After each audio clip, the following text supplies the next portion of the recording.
If you've heard of attachment theory, you've probably heard the names Bowlby and Ainsworth. They were prominent figures in the development of attachment theory. But what part did they play, and how did attachment theory develop over time?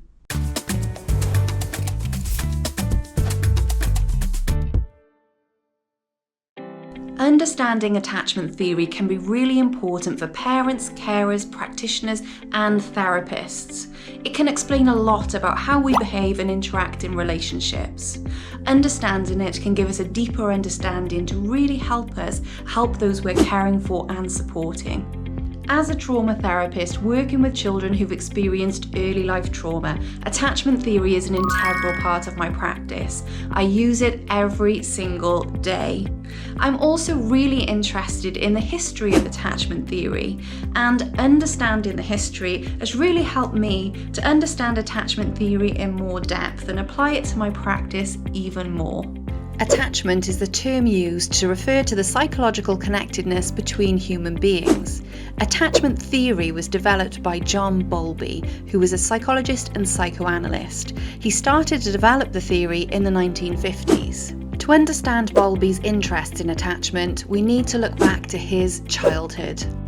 Bowlby was born in 1907 in London. He was the fourth of 6 children within his family. His father was Major General Sir Anthony Bowlby, a surgeon who served in the Second Boer War and was surgeon to King Edward VII's household.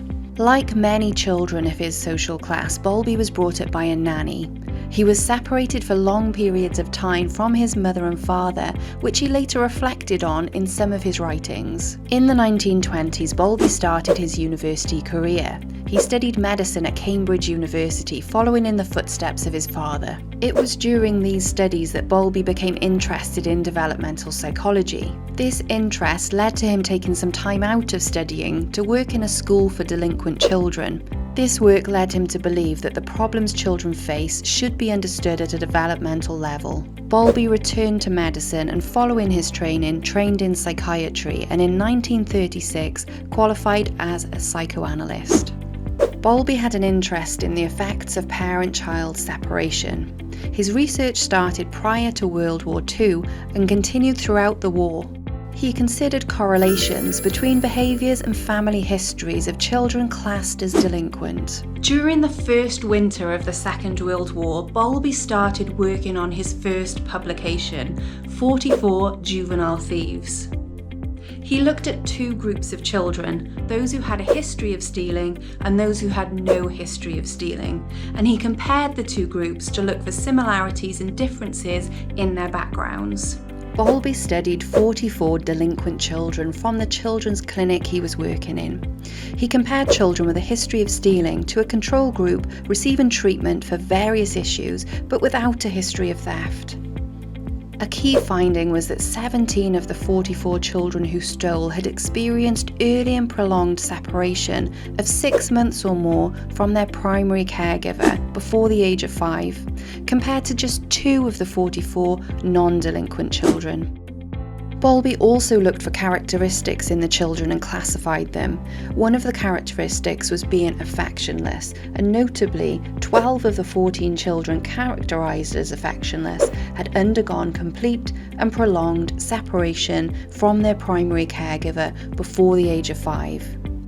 Bowlby concluded that these findings highlighted the significant impact of early environmental experiences on child development. So even Bowlby's early research, before attachment theory was ever conceptualised, was showing the importance of early life relationships. Bowlby's main conclusions were that the infant and young child should experience a warm, intimate and continuous relationship with his mother, or permanent mother substitute, in which both find satisfaction and enjoyment, and that not doing so may have significant and irreversible mental health consequences. By the late 1950s, Bowlby had accumulated a body of theoretical and observational work that highlighted that attachment relationships from birth were really important. However, his work was really controversial and it was disputed by critics. Bowlby wanted to understand how family interactions shape both healthy and unhealthy development, particularly how attachment issues get passed down through generations. He believed attachment was an evolutionary survival strategy that helped protect infants from danger. Mary Ainsworth later joined Bowlby's research team and built on his work. She played a key role in showing that there wasn't just one way children formed attachments, there were actually different attachment styles. Mary Ainsworth was an American developmental psychologist. She moved from America to London in 1950 and joined Bowlby's research team. Together they investigated the effects of maternal separation on child development. Ainsworth worked with Bowlby until 1954 when she left to undertake a field study of parent-child interaction in Uganda. Her research wasn't well received, with developmental psychologists questioning her definition of attachment. This questioning prompted Ainsworth to start defining attachment behaviours. Attachment behaviours like crying when the mother left the room, smiling when she returned, and approaching and reaching for her. Following this field study, Ainsworth returned to America and her professional relationship with Bowlby developed through correspondence, with them exchanging letters about their work. In 1965, Mary Ainsworth developed the strange situation procedure. This was the procedure used to assess different attachment behaviours when an infant was exposed to stress.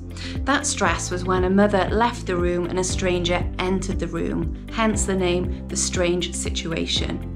This assessment is still used today and is classed as the gold standard of attachment assessments. Ainsworth undertook the strange situation procedure with 26 children in her initial study. Based on their responses, each child was placed in one of 3 groups. Each of these groups reflected a different kind of attachment relationship with the caregiver and implied different forms of communication, emotional regulation, and ways of responding to perceived threats. These 3 groups formed 3 attachment styles. Bowlby and Ainsworth's collective work informed attachment theory. Bowlby's decades of research and observation informed his proposal that attachment behaviour is actually a survival behaviour that's developed through evolution to protect infants from predators. Ainsworth's work defined these observable attachment behaviours and categorised them into 3 attachment styles. Bowlby developed the theory and Ainsworth defined the attachment styles, giving us something that's observable and measurable when we're assessing attachment presentation. I know what you're thinking. Did I say 3 attachment styles? Yes, I did. The 4th attachment style, disorganised attachment, wasn't added until the 1980s. Mary Main, who was a colleague of Mary Ainsworth, was undertaking the strange situation procedure, and she noted that there was a group of children that didn't fall into any of the 3 existing categories. But they all had a similar behaviour presentation. They were all disorganised when approaching the primary carer after separation. So she proposed that this disorganised category be added, and with the approval of Mary Ainsworth, this was added in 1990. Attachment theory is an amazing theory. You can see how it developed from decades of work by 2 dedicated psychologists who wanted to know how important the primary carer and child relationship is to child development and psychological well-being throughout the lifespan.